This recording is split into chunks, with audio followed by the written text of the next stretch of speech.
We started in 2007 with sort of a post-mortem on PlayStation 3, what worked and what hadn't worked. By 2008, I know that seems like a long time ago, but by 2008 we were already in very heavy design work for PlayStation 4.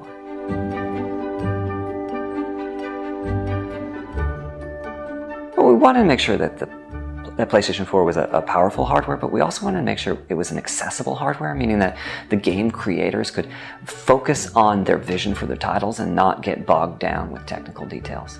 And I think we did succeed in making a console that is quite easy to develop the games for. And that's reflected in the launch lineup. I think we have the strongest launch lineup of any PlayStation console with PlayStation 4.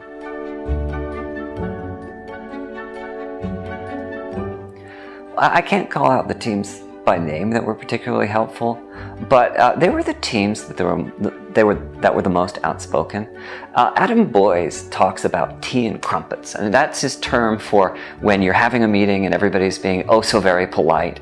And those meetings are pretty much useless if you're trying to get feedback, because you don't want to hear how happy people are that you're coming and visiting. You want their criticisms of your work. You want to hear what it is you need to do to make the console more suited for their needs. I'm very excited that the hardware is indeed very accessible to the developers.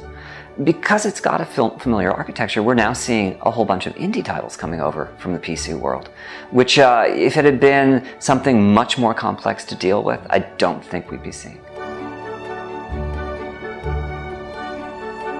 The origin of having both roles is I had a conversation with Akira Sato, who was chairman of Sony Computer Entertainment at the time, about whether or not I should even continue making games. And his advice was a lot of my long-term value to the organization was because I was making games, and if at all possible, I should keep doing so. Well, certainly it was a lot easier to make Knack than it would have been on other platforms. I think we saved about a year from our development as a result of doing it for PlayStation 4. As for what specifically is next-gen about the title, the character is based on a 5,000 object physics simulation. I'd say that's probably the most PS4 focused feature in the game.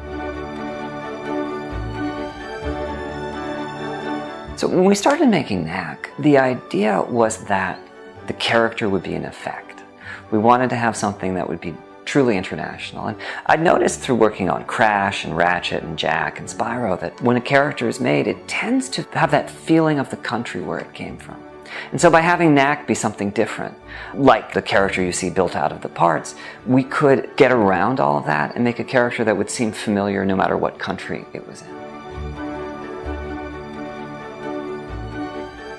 We really had two targets with the game. One was core gamers looking for an old school challenge, people who had played and enjoyed Crash Bandicoot or Sonic the Hedgehog back in the day. And those are brutally difficult games. Crash Bandicoot, despite its two-button control scheme, was very, very difficult to finish. So we knew that on a hard difficulty setting, Knack needed to be a tough game to beat. The other audience we were going after was light or beginner players. I knew that there would be quality core games at launch, Killzone and the like for that predominantly male core gamer, but I just wanted to make sure there was something for the rest of the family, sons, daughters, spouses, and the like. As a gamer, I have a weakness for JRPGs. Recently though, I've been going through the back catalog of the smaller titles. I was playing Limbo, and alternating that with big stuff. Right now I'm about 3 hours into The Last of Us. I think one of the big phenomena we're going to see is the blurring between single player and multiplayer. We saw a lot of this at the Ubisoft press conference. Games where you'd be playing solo and then suddenly you'd be playing co-op and then you go back to playing solo again. I think another thing we're going to see is living worlds. When we were touring the developers, a lot of them had the same vision for the future, that because there's a hard drive in PlayStation 4, they'll be able to update the game daily, weekly, monthly, which means every time you go back to play it, there'll be something new to experience, new missions, new places to explore, and the like.